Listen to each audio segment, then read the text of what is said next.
হাত বাঁধিবি পা বাঁধিবি মন বাঁধিবি কে দিয়া, হাত বাঁধিবি পা বাঁধিবি মন বাঁধিবি কে দিয়া।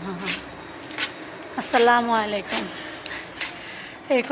এই গানের কথাটুক বললাম শুধু একটা কারণ হলো একটা প্রবাসী মা তার সন্তানদের রেখে যদি বিদেশ করে বা বিদেশে থাকে, হয়তো সে মাটাই বোঝে তার ভিতরে কি আসে আর যায়। কারণ আমার একটা মেয়ে এখন সন্তান সম্ভাবনা, তবে আমার একদিকে আমি ঋণগ্রস্ত, আর একদিকে আমি বিপদগ্রস্ত। কারণ আমি যদি এখন বাংলাদেশেও যাইতে চাই, তবু আমার অনেক টাকার প্রয়োজন, আবার ঋণ হয়ে যাব। আবার যদি না যেতে চাই, মনের বাঁধা রাখতে পারি না, কারণ আমার সন্তানটা বিপদগ্রস্ত। আমার মন সায় দেয় না কিছুতেই আমি এবছর বিদেশের মাটিতে থাকি। কারণ গতবার আমার বাচ্চা মেয়ে একটা সন্তান সম্ভাবনা ছিল, আমি বাড়িতে চলে যাইনি। বাড়িতে থেকে আরও 7 মাসের সন্তান সম্ভাবনা থুয়ে আমি মেয়েকে থুয়ে আসছি। কিন্তু এবছর আমার মন কিছুতেই সায় দিতেছে না, কারণ মনে হইতেছে যে 1 বছর আগে একটা বাচ্চা হয়েছে, আবার এই বছর হবে। তবে আমার মনে হয় আমার এবার বিপদগ্রস্ত বেশি। তাই আমি প্রতিটা নিহত আমি নিজে একা একা কষ্ট ভোগ করতেছি। এমনকি রাতের ঘুমটা পর্যন্ত আমি আসতে পারি না। আমার মতো মনে হয় হাজার প্রবাসী মা আছে যাদের না আছে কিছু করার, না আছে কিছু বলার। তবে আমি বিপদগ্রস্ত হয়েছি, তবে আল্লাহ যদি চায় তবে আমাকে বিপদগ্রস্ত থেকে আমার আল্লাহ আমাকে উদ্ধার করবে।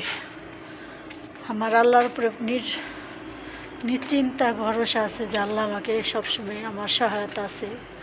আমার কি পৃথিবীর সর্ব মানুষেরই জন্যই সহায়তা আছে, তারপরও যে যার জন্য আল্লাহর কাছে নিজের জন্য নিজে যেভাবে প্রার্থনা করে, অন্যর জন্য সেভাবেই করে। তো আমার কাছে এবার মন হইতেছে আমার হাত পা কোনো কিছুই আমি বাঁধা রাখতে পারতেছি না, বা আমার মনটাও আমি সায় দিতে পারতেছি না। আমি কি করব? আল্লাহর কাছে একটাই আমি চাইতেছি যে আল্লাহ তুমি আমাকে সাহস দাও, ভরসা দাও। আল্লাহ তুমি আমাকে সবচেয়ে ভরসার মালিক হয়েছো তুমি। আমাকে 5 জনে যে সাহস না দিতে পারবে, আল্লাহ তুমি মন থেকে আমাকে অতটা সাহস দিলে আমি থাকতে পারবো। কারণ আমার মনটাকে যেন আমি এবার কিছুতেই সায় দিতে পারতেছি না। মনেরে যতই চাইতেছি বোঝাইতে মন আমার বুঝতেছে না। টাকা পয়সার দিক আর সন্তানের দিক এক হয় না। আমার মেয়ে গত বছর সন্তান সম্ভাবনা ছিল, তখন আমার মেয়ে কখনোই বলেনি যে মা তুমি বাড়িতে আসো, বা তুমি আমার বাচ্চা হয়ে সারলে যাও।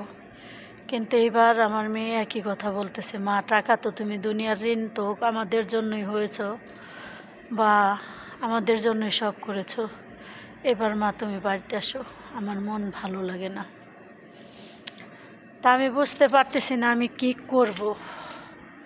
আমার মেয়ের সামনে আর 4 মাস বাকি আছে, তো আমি কিছুই বুঝতে পারতেছি না। তবে একটা কথা আল্লাহর কাছে সবসময় বলি,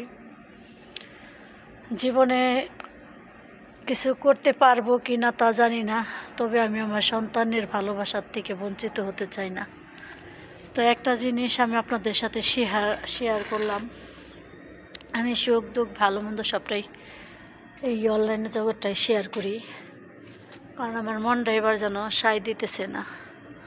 হয়তো বেশিরভাগ আমি বাড়িতে যাব, 100% না বললেও মনে হয় 80-র মধ্যে 90% যাব, 100-র মধ্যে 90%-এর মধ্যে যাব। তা আমার যেন মন সায় দেয় না। যদি আমার মনটাকে বুঝাইতে পারতাম। আর মানুষ তো টাকার জন্য পাগল থাকে, আমি কখনোই টাকার জন্য পাগল ছিলাম না। আমি আমার সন্তানদের ভালোবাসার পাগল ছিলাম, বা আমি আমার সন্তান, স্বামী, সংসার সব নিয়ে পাগল ছিলাম। তাই কখনো টাকার দিকটা খুঁজেই দেখিনি যে টাকা কীভাবে রাখতে হয়। যদি টাকা রাখতে চিন্তা ভাবনা করতাম তাহলে আজকে এই পর্যন্ত আসতে পারতাম না। তো আমার মতো মনে হয় হাজারো প্রবাসী মা আছে, হাজারো প্রবাসী মা আছে সন্তানদের ভালোবাসা থেকে অনেক দূরে থাকে। টাকার দিকে তাকালে সন্তান পাওয়া যায় না, সন্তানের দিকে তাকালে টাকা পাওয়া যায় না। তা আমি ভাবতেছি আমি টাকার দিকটাই তাকাবো না, আমি আমার সন্তানের দিকটাই তাকাবো। তবে ইনশাল্লাহ যদি আমি বাংলাদেশের মাটিতে যাই আপনাদের সাথে শেয়ার করব। আর আমার মেয়ের কি হবে না হবে সেটাও আমি আপনাদের সাথে শেয়ার করব। তবে দোয়া করবেন আমার মেয়েটার জন্য। ও জানে যাই হোক, ছেলে হোক মেয়ে হোক, তাতে আমার বড় কথা না। শুধু একটাই কথা, যাই হয় আমার যেন ভালোভাবে সুস্থভাবে আমার মেয়ে যাই হয় তা যেন সুস্থ স্বাভাবিকভাবে আসে, দোয়া করবেন। আজকের মতো এই পর্যন্ত। আল্লাহ হাফেজ, বাই বাই।